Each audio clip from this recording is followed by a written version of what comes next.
ஒரே ஒரு பிரச்சனை இல்லை, எங்கள் மாவட்டத்தில் கிறிஸ்தவ வன்னியர்கள்லாம் அவங்க இருக்கிறதுல பிசியாக இருக்காங்க. கிட்டத்தட்ட 7 லட்சம் 1.5 லட்சம் பேர் இருக்காங்க. தமிழ்நாட்டில் 7 லட்சம் பேர் இருக்காங்க. கிட்டத்தட்ட 1 கோடிக்கு ஏன் கொடுக்க முடியாது? 1 கோடிக்கு பக்கமாக வன்னியர் சமுதாயம் இருக்கிறது. 1 கோடிக்கு மேலே இருக்காங்க. அதில் ஒரு 7 லட்சம் பேருக்கு மட்டும் அவங்க எம்பிசியில் இடம் பெறாமல் இருக்காங்க. அதுக்கு கட்டாயமாக அது அவங்க எம்பிசி பட்டியலில் நாம் சேர்ப்பதற்கு இங்கே முதலமைச்சர் அவர்கள் அமர்ந்திருக்கிறார்கள். எம்பிசி பட்டியலில் சேர்த்தால் 1.5 லட்சம் கிறிஸ்தவ வன்னியர்கள் எங்களுடைய மாவட்டத்தில் அவர்கள் இன்னும் பிசியாக இருக்கிறார்கள். அதற்கு பல முயற்சிகள் தடங்களாயிடுச்சு. நீங்கள் இருக்க காலத்தில் அதை பிடிங்க. நன்றி, வணக்கம். அவை முன்னவர் அவர்கள். மாண்பு பேரவைத் தலைவர் அவர்களே, மாண்பு அமைச்சர் அங்கு முன்னாள் அமைச்சர் அவர்கள் குறிப்பிடுகிற போது கிறிஸ்தவ வன்னியரை பற்றி இங்கே குறிப்பிட்டார்கள். நீங்கள் 5 ஆண்டு காலம் இருந்தீர்கள், ஏன் அதை நிறைவு செய்யவில்லை என்பதுதான் என்னுடைய கேள்வி. மாண்பு வேளாண் துறை அமைச்சர் அவர்கள். மாண்புமிகு பேரவைத் தலைவர் அவர்களே, முன்னாள் அமைச்சர் 9 முறை சட்டமன்ற உறுப்பினர் அவர்கள் கூறினார், நாங்கள் தான் வீடு கட்டி கொடுத்தோம் சொன்னாங்க. வீடு கட்டி கொடுத்தீங்க, ஆனால் அந்த வீட்டோட தரத்தை எப்படி இருக்குன்னு கொஞ்சம் போய் பாருங்கள். ஒவ்வொரு வீட்லேயும் பார்த்தீங்கன்னா அங்கங்கே உடஞ்சி தொங்குது, கம்பி தெரியுது. இதில் பார்த்தீங்கன்னா அதுக்கு மறுசீரமைப்புன்னு சொல்லி 50,000லேருந்து 55,000 சொல்கிறீங்க. ஆனால் பார்த்தீங்கன்னா 2 கிலோ சிமெண்ட்டை பூசி விட்டு ஒரு வெள்ளை சின்னாம்பு அடிச்சுட்டு மறுசீரமைப்புன்னு பண்ணியிருக்காங்க. இதை கொஞ்சம் ஆய்வு செஞ்சீங்க.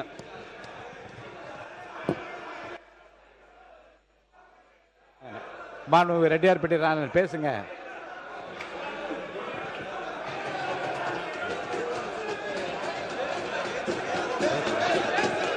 வாரிக்கரையிலே மண்டபம் ஒன்றை வளர்ந்து நாரியர்கள் கூடி நாடங்கி வாசமிட்டு ஒரு குடைக்குள் ஆழ்வாய் உன்காலம் என் மகனே ஐயா வைகலத்திரட்டினுடைய ஒருத்தர் மட்டும் வரிகளை இந்த நாட்டிற்கு சொல்லி. மாண்பு உறுப்பினர் உட்காருங்க. யாராவது ஒருத்தர் உட்காருங்க. மாண்புமிகு மாண்பு உறுப்பினர் கே என் நேரு அவர் பேசுறாரு. மாண்பு உறுப்பினர் கே என் நேரு உட்காரு. மற்றவங்களாம் உட்காருங்க.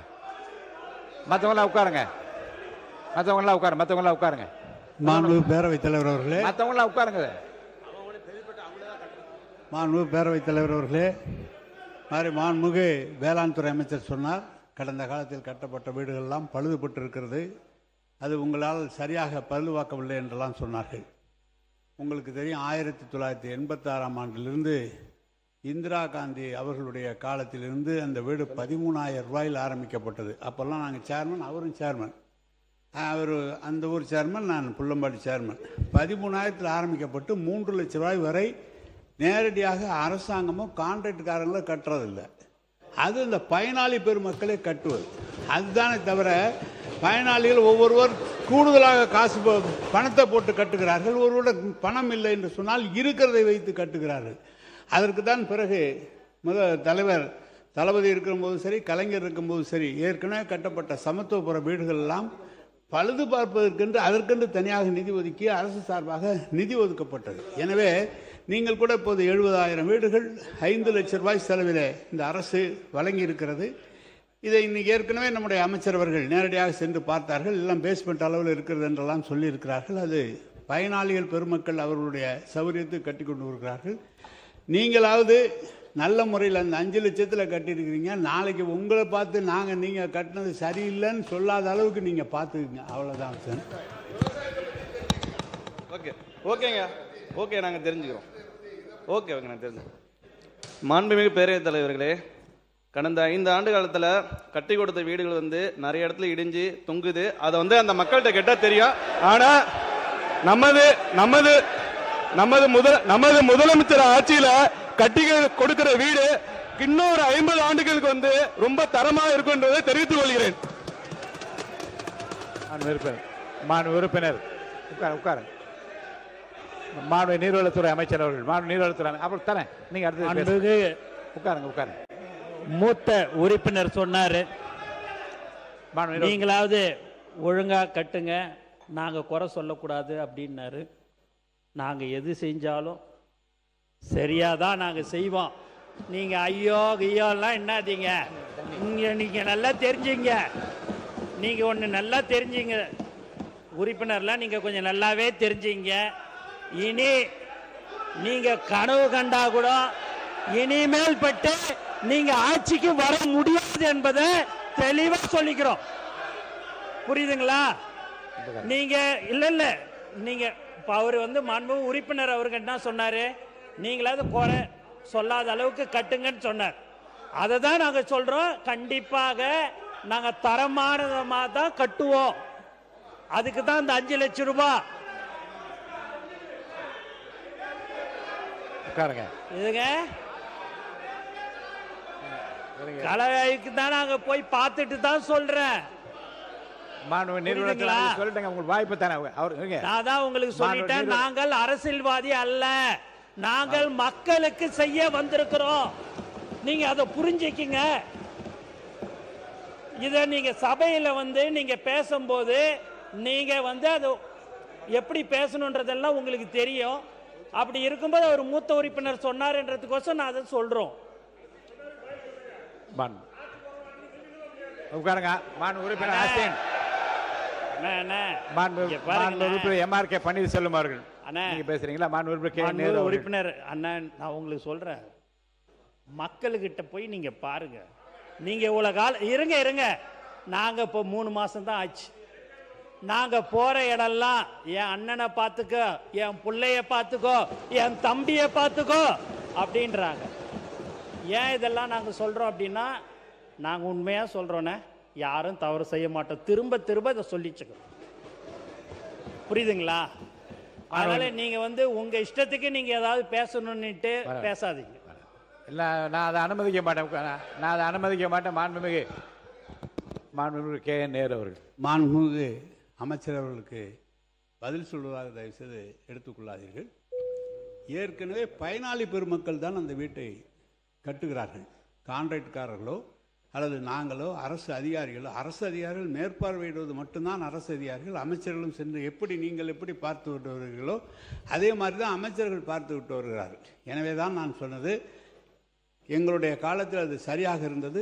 1 லட்சம் வீடுகள் கட்டி அதை திறந்து வைத்து ஊரகத்துறை அமைச்சர் அவர்களும் முதலமைச்சரும் சென்று போகும்போது நானும் போயிருந்தேன். அனைத்து வீடுகளுமே இன்றைக்கு எல்லா இடத்துலையும் ஒரு அதிமுக காலத்தில் கட்டப்பட்ட வீடுகள், ஜெயலலிதா அவர்களுடைய முதலமைச்சர் ஜெயலலிதாவுடைய படம் இருக்கிறது. எங்களுடைய காலத்தில் கட்டப்பட்ட வீடுகளுக்கு கலைஞருடைய படம் போட்டு அங்கே வீடு கலைஞர் திட்டம் என்று வீடுகள் போட்டு எங்கு சென்றாலும் கிராமத்தில் செல்லும் போது அந்த வீடுகள்லாம் நன்றாக தான் இருக்கிறது.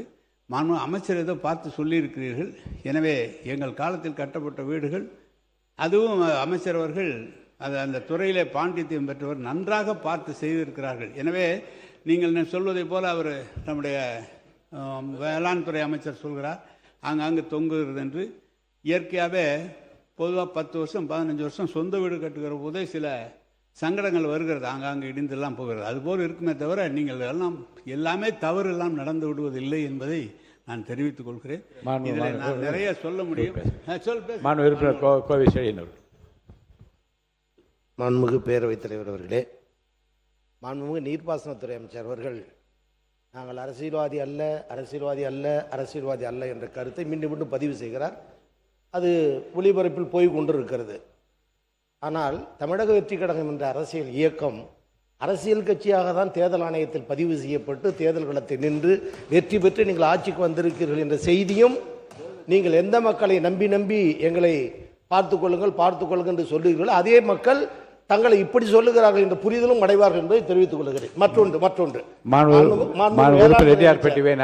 மாண்பு வேளாண் துறை அமைச்சர் ஓராண்டுக்குள் கட்டப்பட்ட வீடுகள் என்று சொன்னார். அது முற்றிலும் தவறு. 15 ஆண்டுகள் 20 ஆண்டுகள் முன்பு கட்டப்பட்ட வீடுகள் ஒருவேளை அப்படி இருந்தால் அதையும் பழுதுபார்ப்பதற்கு நிதி தந்த ஆட்சி தான் திராவிட முன்னேற்ற கழக ஆட்சியை தவிர ஓராண்டுக்குள் அது போன்ற வீடுகள் தமிழகத்தில் இல்லை என்பதை பதிவு செய்யும். மாண்புமிகு நீதித்துறை அமைச்சர் அவர்கள். மாண்புமிகு பேரவைத் தலைவர் அவர்களே, ஆக்சுவலாக இங்கே இந்த வீடு கட்டினதை பற்றி பேசிகிட்டு இருக்காங்க. அமைச்சர் அவரும் சொல்லிகிட்டு இருந்தாங்க, தரம் சரியில்லை, குவாலிட்டி சரியில்லை, அதுக்கு அப்போசிஷன் நிறைய டிஃபெண்ட் பண்ணுறாங்க. All right. ஆக்சுவலாக இது நேற்று பிடபிள்யூடி இதுலேயே நான் கேட்டிருக்கணும். சின்ஸ் அதை கேட்க முடியல. பிகாஸ் இந்த குவாலிட்டி விஷயம் பேசுகிறத பார்த்தா இப்போ நான் வந்து சீனியர் மோஸ்ட் மினிஸ்டர் வேலு சாரை தான் கேட்கணும். ஆக்சுவலாக தென்பெண்ணை ரிவரில் ஒரு 16 கோடிக்கு கட்டப்பட்ட ஒரு பிரிட்ஜு 3 மாதத்தில் காலியானதை பற்றி உலகமே பேசிச்சு.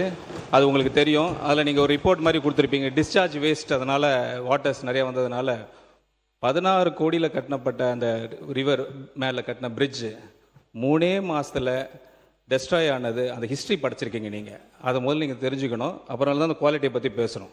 அதனால் அதுக்கு முதல் பதில் நீங்கள் சொல்லணும். நீங்கள் மாண்பு உறுப்பினர் ஏவா வேலு அவர்கள். மாண்புமிகு பேரவைத் தலைவர்களே, இதே மாமன்றத்திலே ஏற்கனவே எதிர்க்கட்சி தலைவராக இருந்த நம்முடைய மாண்புமிகு எடப்பாடி பழனிசாமி அவர்கள் இதே மன்றத்திலே எதிர்க்கட்சியாக இருந்த இந்த கேள்வியை கேட்டு அவைகளெல்லாம் பதிலாக சட்டமன்றத்தினுடைய உரையிலே அதெல்லாம் பதிவு செய்யப்பட்டிருக்கிறது. அந்த பாலம் என்பது ஆர்ஆர் என்கிற விங்கின் மூலமாக கிராம சாலை திட்டத்தின் மூலமாக ஒரு கிராம பகுதியிலே கட்டப்பட்ட பாலம். அது தென்பெண்ணை ஆற்றிலே கட்டப்பட்ட ஒரு பாலம். அதனுடைய டிசைன் 54,600 கனஅடி தண்ணியை வாங்குகிற அளவுக்கு தான் அதனுடைய தன்மை கட்டப்பட்டது. இதுவரைக்கும் திருவண்ணாமலை மாவட்டத்திலேயே பெய்யாத ஒரு மழை. அந்த மழை இன்னும் சொல்ல போனால் ஆன்மீக பெருமக்கள் 14 கிலோமீட்டர் கிரிவலம் என்று வருகிற இந்த திருவண்ணாமலை மலையே சரிந்தது. சரிந்ததன் மூலமாக 7 பேர் இறந்தார்கள். அப்படி ஒரு மழை நாங்கள் பார்த்ததே இல்லை. எங்கள் வயதுக்கு பார்த்தது, அது முன்னாலே பார்த்ததில்லை. அப்படி ஒரு மழை பெய்த காரணத்தினால் மலை சரிந்தது. அந்த அளவுக்கு ஒரு சேதம். கிருஷ்ணகிரி, தருமபுரி மாவட்டங்களில் 50 சென்டிமீட்டருக்கு மேல் மழை பெய்த காரணத்தினால் சாத்தனூர் அணைக்கு வந்த தண்ணி 2.25 கனஅடி தண்ணீர் அங்கே வந்தது. அப்பொழுது பொதுப்பணித்துறை நீர்வளத்துறை அமைச்சர் அவர்கள் எங்கே டேம் உடைஞ்சிருமோ என்பதற்காக இரவோடு இரவாக 2.25 கனஅடி தண்ணீர் திறந்து விட்டார்கள்.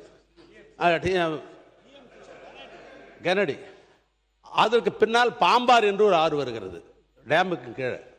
டிசைனு 54.600 தான் டிசைன். அது 3 மாதம் இல்லை, கட்டி கொண்டு இருந்த நேரம் முடிகிற தருவாய் அது. அப்படிப்பட்ட நேரத்தில் டேம்லேருந்து 2.25 பாம்பாருடைய தண்ணி இவைகளெல்லாம் சேர்ந்த உடனே 3 லட்சம் கனஅடி தண்ணி புழந்த உடனே அதனுடைய தாங்கும் திறன் இல்லாமல் அது அடித்து கொண்டு போனது என்று அந்த டிசைன்லாம் விளக்கம்லாம் சொல்லி ஏற்கனவே சட்டமன்றத்தில் பதிவில் இருக்கிறது. அது இயற்கையினுடைய சேட்டம். அந்த டிசைன் மேலே இன்ஜினியரிங் மேலே குறை சொல்ல முடியாதது. ஏன்னா கட்டினது 54.600, ஆனால் வந்த தண்ணி 3 லட்சம் கனஅடி தண்ணி. அப்படி என்கிற பொழுது அதை தாங்காமல் அந்த பாலம் போன்று என்பது இதே சட்டமன்றத்தில் ஏற்கனவே பதிவு செய்யப்பட்டிருக்கிறது. அதுதான் உண்மை நிலை. அதுக்குன்னு ஒரு குழு போடப்பட்டு அவர்களெல்லாம் கூட ரிப்போர்ட் கொடுத்தாங்க. இதில் டிசைனில் தப்பு இல்லை, இது மழை பெய்த காரணத்தினால் 3 லட்சம் கனஅடி தண்ணீர் தாங்குகிற திறன் இல்லாமல் பாலம் அடித்து போனது என்பது தான் உண்மை. மாண்பு பொதுப்பணித்துறை அமைச்சர் அவர்கள். மாண்புமிகு பேரவைத் தலைவர்களே, இப்போதான் முதலமைச்சர் சொன்னார், நேற்றிலிருந்து ஒரு விவாதம் வந்து அந்தந்த மானிய துறை கோரிக்கை வரும் பொழுது நம்மளுடைய பேச்சுகள் விவாதங்கள் வந்து அந்த துறையை தாண்டி நிறைய விவாதம் பொழுது சாயங்காலம் 5 மணி 5:30 மணி வரைக்கும் நம்மளுடைய விவாதம் கண்டினியூ ஆகுது. நம்மளுடைய உறுப்பினர்கள் இன்னைக்கு இருக்கக்கூடிய மானிய கோரிக்கை விவாதத்தை நோக்கி மட்டுமே நம்ம பேசினா நல்லா இருக்கும்னு நினைக்கிறோம். மாண்புமிகு மூத்த உறுப்பினர் சொன்னார், அவர் கட்டின அந்த பாலம் நம்மளுடைய நிதியமைச்சர் சொன்னார் அதில் என்ன சிக்கல்கள் பிரச்சனைகள்னு. நான் நேற்றே அதை சொல்லிட்டேன். இந்த அவையில் வந்து ஆதாரத்துடன் இருந்தால் தான் சமைக்கணும்னு 5 வருஷமாக கிட்டத்தட்ட ஒரு 1 லட்சம் கோடி ரூபாய்க்கு நெடுஞ்சாலைத்துறையும் பொதுப்பணித்துறையும் சேர்ந்து ஒரு பட்ஜெட்டை அவர் தாக்கல் செய்து பணிகள் செய்திருக்காரு. ஒவ்வொரு ரூபாய்க்கும் வெள்ளை அறிக்கை ரெடி ஆகிட்டு இருக்கு. மாண்பு முதலமைச்சருடைய கவனத்திற்கு போய் அந்த வெள்ளை அறிக்கை கூடிய சீக்கிரத்தில் செய்யப்படும். அப்பொழுது அந்த பாலத்தோடைய பிரச்சனை என்னங்கிறது தெரியும். கல்லணை கட்டினது சோழர்கள் காலத்தில், இன்னும் எத்தனை மழை வந்தாலும் நல்லா தான் இருக்கு அந்த பாலம்லாம். நம்ம காலத்தில் கட்டுற பாலம் தான் 3 மாசத்துல அழிஞ்சு போகுது. அதுக்கு வெள்ளை அறிக்கையில் பதில் வருங்கிறத நான் பதிவு பண்ணி மானிய கோரிக்கை விவாதத்துக்கு நம்ம போகணுங்கிறது என்னோட தாழ்வான வேண்டுகோள்.